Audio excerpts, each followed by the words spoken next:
accomplish full healing, or is it a wound that you have to keep making sure is like healed and you're properly taking care of it, so it doesn't spill out onto your loved ones? Or is it like, no, we're done, we've moved on? It's like a scar. It's like a scar. So it's healed. I had to work through the healing. I have to be careful in terms of how I navigate certain things, in terms of what's on my Explorer page on Instagram. Sometimes I go through seasons of deleting Instagram, right? Because when you have the exposure to sexual trauma that then connected to pornography, like you just have to be more diligent in terms of your own mental fortitude and consecration. So I got to be very careful with what I'm putting before my eyes, right? I got to be very careful with the things that I'm allowing to think about. I got to be very careful.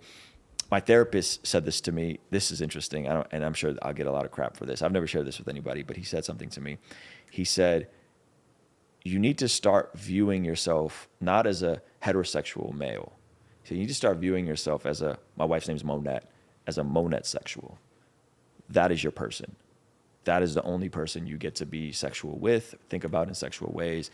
And then when you start thinking about there is no one else, I'm a Monette sexual. My wife is the apple of my eye when it comes to that. So like little aspects like that is helpful. And then the other part that I don't think we talk about enough is the law of replacement.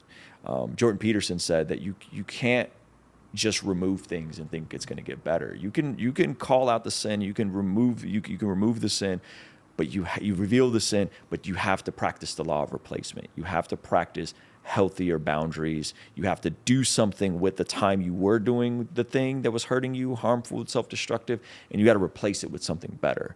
And so 2018...